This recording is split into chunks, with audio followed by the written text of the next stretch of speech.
The P-51 pilot who saw an American attack sink Japan's new Supercarrier and lived to tell it.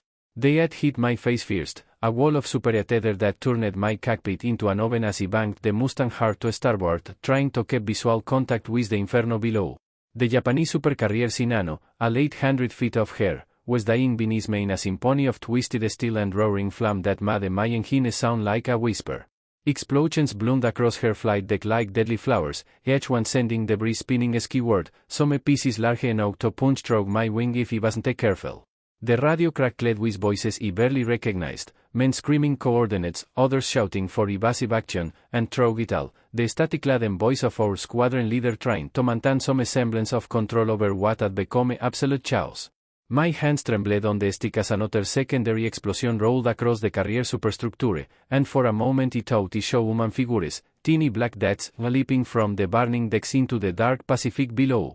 The morning sun, which had risen so peacefully just hours before, now seemed obscene as it illuminated the destruction, casting long shadows of smoke across water that reflected fear like a mirror made of blood. He pulled back on the throttle, climbing eager, trying to escape the thermal updrafts that threatened to flip my aircraft, but he couldn't look away. None of us could. We had been told this ship was unsinkable, that Japan's newest and most powerful carrier would change the war in the Pacific, yet here she was, listing heavily to port, her mighty form already outflanked by waves that seemed eager to climb her. What I witnessed in those moments would carve itself into my memory with the precision of a surgeon's knife, and no amount of time or distance would ever dull its edge. None of us understood what this moment would cost, not just Japan, but every man who watched it happen. If you're here, stay with me until the end. And subscribe, these memories need witnesses. To understand how he ended up above that supercarrier on that impossible morning, we have to go back to a farm in Kansas, where a 12-year-old boy first heard the sound of an engine cutting through summer air and looked up to see a silver biplane sketching patterns against an endless blue sky. That boy was me, and that moment changed everything.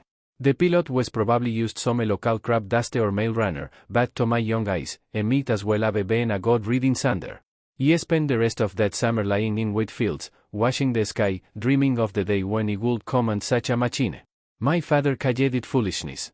My mother worried it was dangerous. Bad dreams have a way of growing stronger when people try to clip their wings. The first time he showed up a P-51 Mustang, he was 19 years old and standing on the tarmac at Randolph Field in Texas, washing the morning sun strike her aluminum skin and turn it into liquid silver. She sat there with the quiet confidence of a predator, her Merlin engine silent but somehow still radiating power. The instructor, a weathered man named Captain Morrison who had already flown combat missions over Europe, walked us around her like she was a cathedral. "Gentlemen," he said, running his hand along her wing route, "this is the finest fighter aircraft ever built. She'll take you eager, faster, and further than anything the enemy has, but she'll demand everything you have in return. Respect her, and she'll bring you home. Treat her like a toy, and she'll kill you before the enemy gets the chance." He believed every word. More than that, he felt it in my bones, the way you feel truth when it finally finds you. Training was brutal. We lost 3 men in the first month, one to a stall during low-altitude maneuvering, another to engine failure on takeoff, and the third to what the reports called pilot error, but what we all knew was simple terror. Fear could kill you faster than any zero, and learning to manage it became as important as mastering the stick and rudder. He discovered that courage wasn't the absence of fear, it was the ability to function despite feeling like your heart might explode through your chest. During night flights, when the only light came from instrument panels and distant stars, he would talk to the Mustang like she was a living thing, telling her about Kansas sunsets and my motor's apple pie, anything to keep the darkness from swallowing both of us whole. The orders for Pacific transfer came in March 1945, just as the cherry trees around the base were beginning to bloom. We were part of the Army Air Force's new long-range escort program, designed to accompany P-29 superfortresses on their bombing runs over Japanese industrial targets. The briefing officer, as in Colonel with tired eyes, spread maps across the table that showed distances that seemed impossible even in a Mustang. "Gentlemen," he said, "the war in the Pacific is different from Europe. Out there, when your engine quits, there's nothing but water for 1,000 miles in every direction. The Japanese know this, and they use it against you. Your job is to make sure our bombers complete their missions and return home. Their job is to stop you by any means necessary." He paused, looking at each of us individually. "Some of you won't be coming back. That's not pessimism, that's mathematics. The flight to Iwo Jima took us through weather that seemed determined to prove the colonel's point. Storms that towered 40,000 feet into the stratosphere forced us to detour hundreds of miles of course, burning precious fuel while lightning turned the sky into a deadly light show. My Mustang, which he had christened Kansas Down in honor of those childhood mornings watching the sky, handled the turbulence with the grace of a dancer, but he could feel every rivet straining against forces that wanted to tear us apart. When we finally showed the dark speck of Iwo Jima rising from the Pacific, it looked less like salvation than like a giant, black volcanic sand beaches scarred by artillery craters and the twisted remnants of Japanese bunkers that attacked thousands of American lives to capture. The island's airfield was barely more than a strip of flattened air surrounded by tents and prefabricated buildings that shook with every takeoff and landing. But it was home, or as close to home as we were likely to get. The other pilots in our squadron were a mixture of combat veterans from Europe and green recruits like myself, bound together by the knowledge that we were a long way from anywhere that mattered. During briefings, we studied reconnaissance photos of Japanese airfields and shipping lanes, learning to identify aircraft types and naval vessels with the obsessive attention of men whose lives depended on getting the details right. It was during one of these briefings that we first heard about the Sinano. The intelligence officer, a baby-faced lieutenant who looked like a sold have been studying for college exams instead of analyzing enemy capabilities, pinned a grainy photograph to the bulletin board with the reverence of someone handling a religious artifact. The image showed what appeared to be the largest aircraft carrier ever built, a floating city of steel that dwarfed even our biggest six-class flattops. Gentlemen, he said, his voice dropping to almost a whisper, Japanese naval intelligence has confirmed the existence of this vessel. Says believed to be over 800 feet long, capable of carrying more than 70 aircraft, and protected by armor thicker than a battleships. Our sources suggest it's nearly ready for combat operations. The room fell silent except for the sound of men breathing and the distant rumble of aircraft engines from the flight line. Someone in the back asked if our bombers could penetrate that kind of armor. The lieutenant's response was not encouraging. We're not sure, he admitted. But if she becomes operational, she could change the balance of power in the Pacific overnight. The weeks that followed were filled with increasingly desperate missions. Japanese kamikaze attacks were intensifying as our bombers struck deeper into their homeland, and every escort mission felt like a roll of dice with death itself. He watched good men disappear into the vast blue emptiness of the Pacific, some shot down by Zeros, others lost to mechanical failures or simple navigational errors that left them flying into oblivion with fuel tanks running dry. Los was announced at morning briefings with military precision, name, rank, serial number, next of kin notified. Bad numbers couldn't capture the empty banks or the personal effects that accumulated in cardboard boxes, waiting for transport back to families who would never see their sons again. My own closest call came during an escort mission to Osaka, when a Nakajima Ki-84 Frank caught me in a climbing turn and put two 20mm rounds through my port wing. The Mustang shuddered like a wounded animal, but the Merlin engine kept running, and he managed to shake my pursuit with a diving spiral that pushed the airframe to its limits. Landing back at Iwo with solace in my wing and hydraulic fluid streaming from a severed line, he kissed the ground like a pilgrim touching a shrine. Kansas Down had brought me home, just as Captain Morrison had promised she would. The morning of June 15 dawned grey and cold, with a ceiling of low clouds that turned the sea the color of hammered pepper. Our briefing was different from the usual routine, more officers than normal, including a full colonel he didn't recognize wearing the insignia of naval intelligence. The target was described as a high-value reconnaissance mission in waters northwest of Okinawa, where submarine reports had indicated unusual Japanese naval activity. Our hope was to provide a top cover for a squadron of PY Catalinas conducting long-range surveillance, watching for enemy shipping that might threaten our supply lines to the newly captured island. But as we climbed toward our patrol altitude, something felt wrong. The radio chatter was too controlled, too careful, as if everyone was reading from a script they memorized but didn't quite believe. Our flight leader, Major Richardson, was a veteran who had shot down 6 German fighters over Europe and rarely showed emotion, but he could hear tension in his voice as he carried out course corrections and altitude changes. Below us, the sea stretched endlessly in every direction, broken only by whitecaps that caught what little sunlight filtered through the overcast sky. The Merlin engine sang its familiar song of controlled power, but even that comforting sound couldn't shake the feeling that we were flying toward something unprecedented. The first radio transmission from the Catalinas came at 0847 hours, contact bearing 270, range approximately 40 miles. Large surface vessel, possibly carrier class. The word sent electricity through our formation. Japanese carriers had been rare sights in recent months, most of them sank or damaged beyond repair by previous attacks. But this contact was different, bigger than anything the PBY cruise had seen before, and traveling along without the usual escort of destroyers and cruisers. Major Richardson's voice could throw the static with orders that seemed to come from someone else entirely, all aircraft, maintain current altitude and course. Do not, repeat, do not initiate contact without direct authorization. As we approached the coordinates, I found myself checking and rechecking my instruments with the nervous precision of a man who suspects is about to need them. The altimeter read 15,000 feet. Airspeed 280 miles per hour. Fuel quantity sufficient for 2 hours of combat operations. Everything normal, everything by the book, except for the growing certainty that nothing about this mission was normal at all. Through breaks in the cloud cover, I caught glimpses of dark water that seemed to absorb light rather than reflect it, as if the sea itself was holding its breath. Then I saw her. The Sinano appeared through the clouds like a vision from a fever dream, impossibly large, impossibly real, cutting through the Pacific swells with the stately grace of a moving mountain. Even at altitude, her skull was overwhelming. The flight deck seemed to stretch from horizon to horizon, lined with aircraft that looked like toys from our height. Her superstructure rose interest levels, bristling with anti-aircraft guns and radar arrays that swept the sky like mechanical eyes searching for threats. Smoke rose from her stacks in disciplined columns, while signal flags snapped from her masthead with military precision. She was beautiful in the way that terrible things sometimes are, a masterpiece of human engineering dedicated to the science of destruction.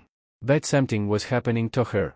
Even as he watched, dark shapes appeared on the horizon behind her sleek, low-slung forms that he recognized as American submarines running on the surface at high speed.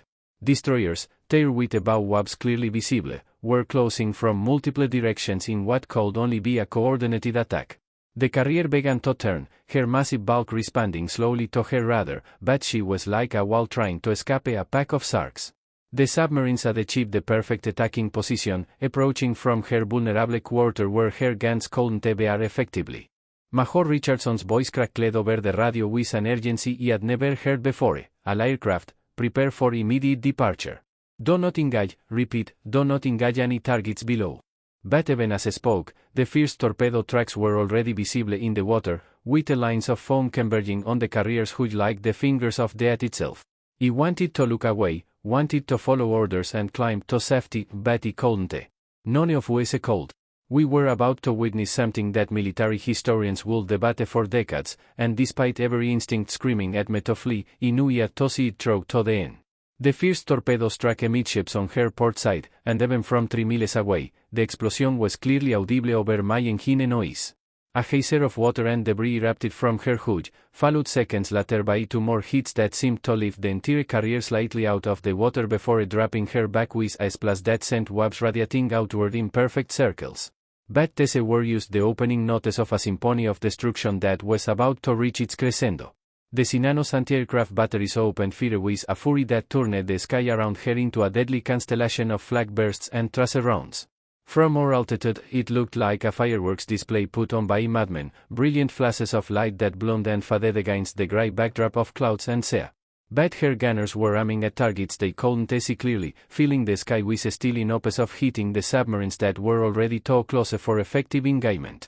The sound reached us seconds later, a continuous rumble-like distant thunder that never quite stopped. More torpedoes found their mark.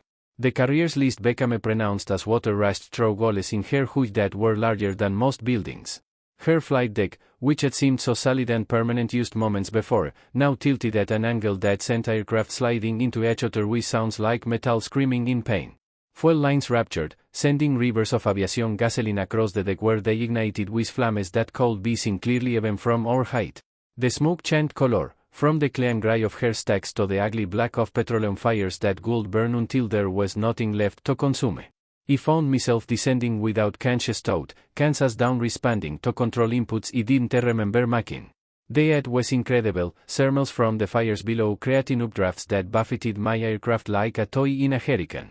Through the smoke and flame, he could see men on the carrier's deck, tiny figures running in all directions, some fighting fires with equipment that seemed pitifully inadequate, others manning guns that continued firing even as the deck beneath them tilted toward the vertical. The courage required to stand and fight while your ship died beneath you was something he couldn't comprehend, and wouldn't fully appreciate until years later when he had children of my own and understood what it meant to face death for something larger than yourself. The Sinano's death throes lasted nearly 2 hours. She didn't sink quickly like smaller ships. Her massive bulk and compartmentalized design meant she died by degrees, each new torpedo hit or internal explosion taking another piece of her until there was nothing left that could reasonably be called a ship. Her bow went under first, the weight of water in her forward compartments pulling her down despite the desperate efforts of her damage control teams. The flight deck, once capable of launching dozens of aircraft simultaneously, cracked along its length with sounds like rifle shots that carried clearly across the water. But it was the moment when her superstructure finally disappeared that broke something inside me. That towering edifice of steel and purpose, which had represented Japan's last hope for naval supremacy, slipped beneath the waves with an almost gentle motion that seemed to mock the violence of her destruction. The sea closed over her with barely a ripple, as if 800 feet of the most advanced warship ever built had never existed at all. Only debris remained, pieces of decking and equipment bobbing in spreading oil slicks that caught the afternoon sun and turned it into something ugly and wrong. The radio had been strangely quiet during the final moments, as if everyone on our frequency was holding their breath. When Major Richardson finally spoke, his voice carried emotions he had never heard from him before. All aircraft, returned to base immediately. Maintain radio silence until further notice. But silence was unnecessary, none of us seemed capable of speech. What words could adequately describe what we had witnessed? How do you report the destruction of something that wasn't supposed to exist, carried out by forces that had appeared from nowhere and vanished just as quickly? The flight back to Iwo Jima passed like a fever dream. Kansas down flew herself, following the compass heading while he sat in the cockpit and tried to process what had happened. The Mustang's engine maintained its steady rhythm, but every other sound seemed muffled and distant, as if he were hearing the world through thick glass. Other aircraft in our formation maintained perfect spacing, but their pilots might as well have been ghosts for all the communication between us. We had become witnesses to something that felt too large for human comprehension, and the weight of that knowledge settled over us like a shroud. Landing at Iwo was routine in all the technical aspects, pattern, altitude, approach speed, touchdown point, but nothing felt normal.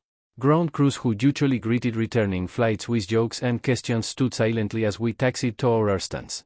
Even the mechanical sounds of engines winding down and propellers coming to rest seemed subdued, as if the entire airfield was holding its breath. I sat in my cockpit for several minutes after shutdown, my hands still gripping the control stick, unwilling to admit that the mission was over and that what I had seen was real. The debriefing was conducted in a windowless room that smelled of coffee and cigarettes, with officers who took notes in shorthand and asked questions that seemed designed to extract specific information rather than understand what had actually happened. They wanted coordinates and times, aircraft types and weapon effects, anything that could be reduced to numbers and entered into official reports. But they showed no interest in the human dimension of what we had witnessed, the courage of Japanese sailors fighting fires on a sinking ship, or the way the sea had seemed to welcome such a massive offering of steel and human ambition. Most disturbing was their apparent lack of surprise. These men had known what we were going to see before we ever talked of, had sent us as observers to an execution that had been planned and coordinated at levels far above our security clearance.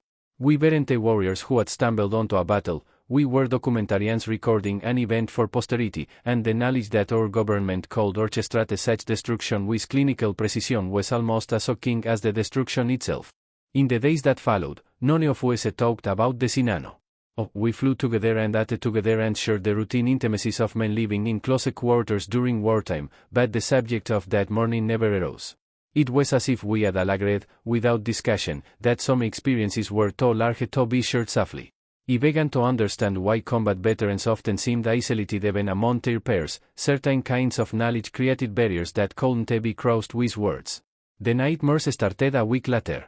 Not the violent, dramatic dreams you might expect, but something worse, quiet, persistent visions of that great ship sleeping beneath the waves while he watched helplessly from above. In these dreams, I could see individual faces among the crew, men looking up at my aircraft with expressions I couldn't interpret. Were they angry? Resigned? Grateful that someone would witness their final moments? I never knew, and the uncertainty became a form of torture that followed me long after the war ended. When Japan surrendered in August, I felt none of the celebration that swept through our base. The official ceremonies and speeches about victory seemed hollow when measured against memories of 800 feet of the most advanced warship ever built disappearing into the Pacific while it circled overhead like a scavenger. Victory, I learned, could be as traumatic as defeat when you understood its true cost. We had won the war, but at the price of becoming people capable of destroying beauty simply because it belonged to our enemies. The flight home to Kansas was supposed to be a celebration, American pilots returning in triumph to a grateful nation. But I spent most of the journey staring out the window of the transport aircraft, watching an ocean that had swallowed so much and revealed so little. When we finally touched down at stateside airfields, the crowds were enthusiastic but distant, cheering for men they didn't recognize, carrying experiences they couldn't imagine. How do you explain to civilians that victory sometimes feels like defeat when you base in too much of how it's achieved? For decades, I told no one about the Shinano. Official records were classified far above my clearance level, and the few men who shared that experience seemed as reluctant as I was to discuss it. We went on with our lives, careers and marriages and children who grew up hearing stories about the good war without ever learning about the moral complexity that made it good only in comparison to its alternatives. The weight of that secret became a part of my daily existence, like a piece of shrapnel that doctors decide is safer to leave in place than to remove. It wasn't until the classified documents were finally released in the 1990s that I learned the full scope of what we had witnessed. The Shinano had indeed been Japan's largest aircraft carrier, converted from a Yamato-class battleship and equipped with armor and aircraft capacity that would have made her a formidable weapon. But she had also been rushed into service before her crew was properly trained, her systems fully tested, or her design flaws corrected. The submarine attack that sank her had been planned for months, using intelligence gathered by codebreakers and reconnaissance aircraft that had tracked her movements across the Pacific. We had been sent to observe not a battle, but an execution, the methodical destruction of Japan's last hope for naval supremacy by forces that had achieved complete tactical surprise.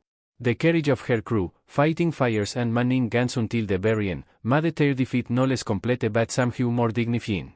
They had died as warriors, even if their cause was hopeless and their sacrifice ultimately meaningless. Reading those declassified reports 50 years after the event, I finally understood why the experience had haunted me for so long. It wasn't just the destruction I had witnessed, but the recognition that warfare had evolved beyond individual heroism or tactical brilliance into something that resembled industrial process more than human conflict. The Shinano had been destroyed not by superior courage or better pilots, but by better intelligence and more efficient logistics. Her crew had fought bravely and died pointlessly, and their fate had been determined by decisions made in Washington and Pearl Harbor by men who would never see the Pacific Ocean except from the windows of transport aircraft. Yet I can't bring myself to condemn what I witnessed or the men who planned it. The war had to be won, and won quickly, before more Americans died on beaches that stretched from Okinawa to the Japanese home islands. The Shinano represented a genuine threat to our forces, and eliminating that threat was a legitimate military objective.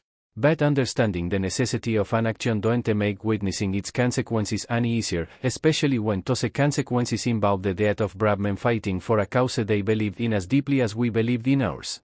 Time as a way of putting events into perspective, but some experiences resist the healing effects of years. I can discuss the technical aspects of that mission now, aircraft types and torpedo effects and the tactical advantages of submarine attacks, but I can't escape the memory of watching that great ship die while her crew fought to save her. There was something noble about their futile resistance, something that transcended national boundaries and military objectives.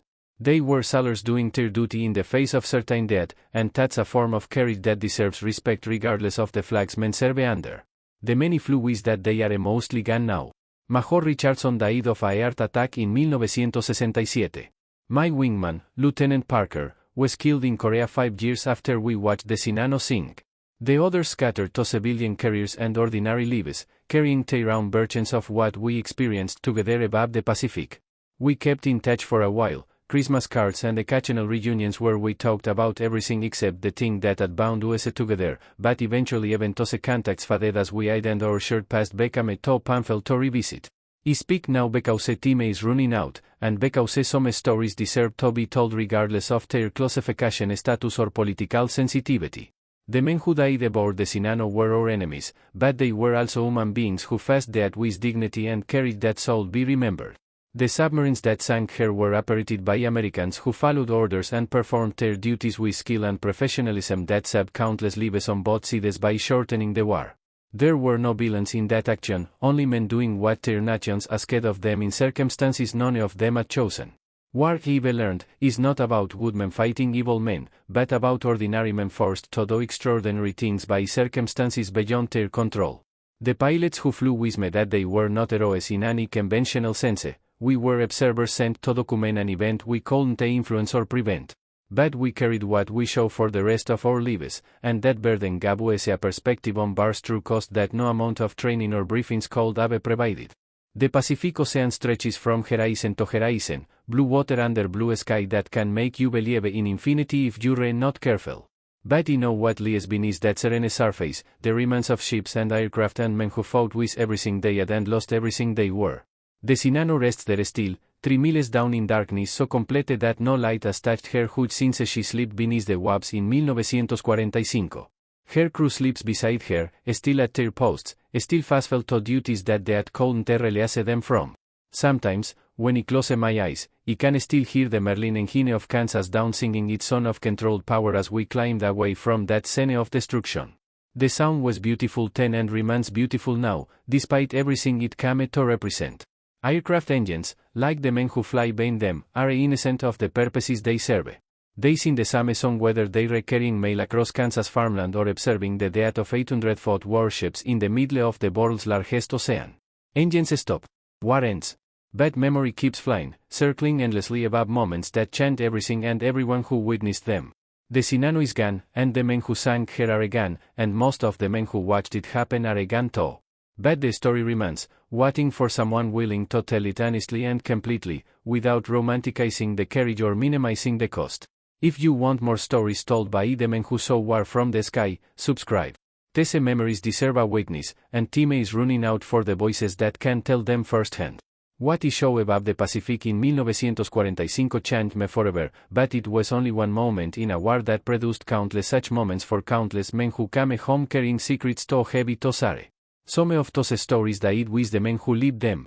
Others what in the fading memories of old pilots who know their time for speaking is almost over. The sky remembers everything. The question is whether we're brave enough to listen.